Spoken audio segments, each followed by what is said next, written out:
Hey everybody, so today we're going to take a look at coaching different levels on the same lesson. So we're starting here with a fairly new introductory student here, and what we're taking a look at is avoiding the blade.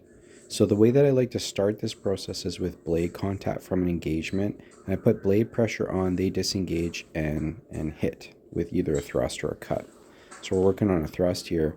The things that you want to be conscious of is that for beginners, there's not a lot of variation in what we're doing. So if you take a look at what we're doing, I gave them some basic directions here. What I'm basically correcting is guard position, arm position during the thrust, and the grip as well. So because of the blade pressure, you can feel how tight they're gripping it. And if they're gripping it too tight, you want to correct that.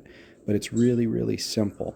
And we're only doing this at the beginning at one distance. So basically, I put blade pressure and then I walk onto his sword point. There's still, even then, there's still little things to correct that I don't even bother with. Like you can see him leaning forward, taking a little step when he doesn't need to. And then here we transition to the next step, which is we're going from a blade pressure cue to a visual cue. So basically I just try to take his blade from not from an engagement, from absence of blade, and he ends up avoiding it on either side.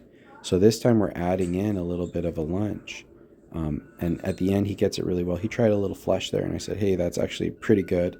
But there, he gets it on a lunge. So you can see even by like the second part of that drill, we had corrected kind of like hand position there on the thrust. So you can see that one was a little bit of a bent arm, but he's bringing his arm a little bit higher and straightening it out on some of the other ones that we get there, especially early on. So that's really, really good progress for a beginner student. So next, let's move on to an intermediate student. So we're doing the same kind of drill with an intermediate student, and he hasn't had a ton of individual lessons. It's mostly been group lessons. So there's always some catches with working with a coach one-on-one if you're not used to it. And you can see the first thing that I do is I'm actually getting him to lunge at me rather than walking onto his point. And it's the same kind of drill. So I'm pressuring against his blade there. And so we're just fixing minor things there. So like straighten the arm out high, get full extension on it prior to lunging if you can, or at least partial extension, and then fully extending once that contact is made. You can see I'm also changing the distance a little bit, backing up. Oh, and there, you throw things in so that you get a success rate of about 70%, and then you add things like a step back, a step forward to try to mess them up a little bit, so they have to be attentive of what's going on, and that's really the beginning of open eye fencing. So here he's practiced that a little bit now, and we've put it together into an avoid the blade drill. So against an intermediate student, I'm mostly going at the same speed. I'm making him avoid the blade multiple times until I step my foot. That's the cue for him to attack, and still throwing in a parry, so he has to land the thrust quick enough. And then I'm just walking him back so he keeps an on-guard position. There he had a little bit of a false start, didn't feel comfortable with it. He starts the feint, and he's just avoiding my blade, and hit. And really good job from him. So you can see he's a good, solid intermediate student.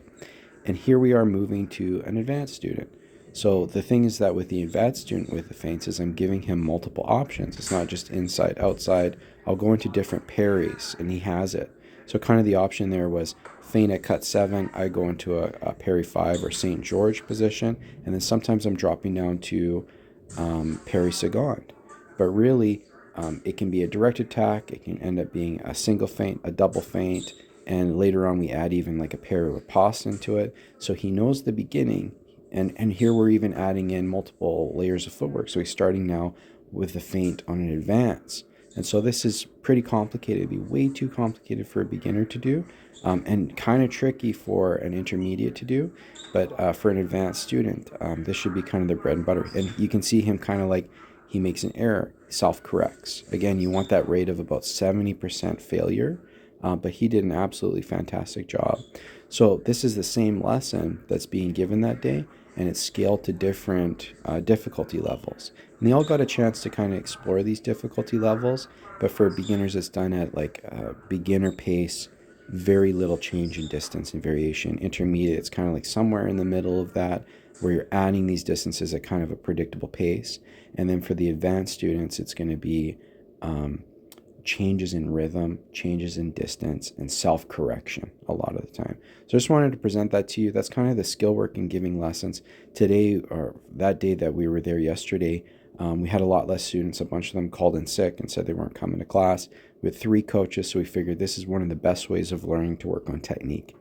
In group classes, a lot of the time, the games that you're doing and the technique that you're doing, like you get really good people at sparring, and sometimes their technical skills will lack. So you have to like bring up their form and bring up their mechanics and things like that through individual lessons. So it's difficult to find a balance of that. Here we're trying to do that with mini lessons. Hope this was helpful.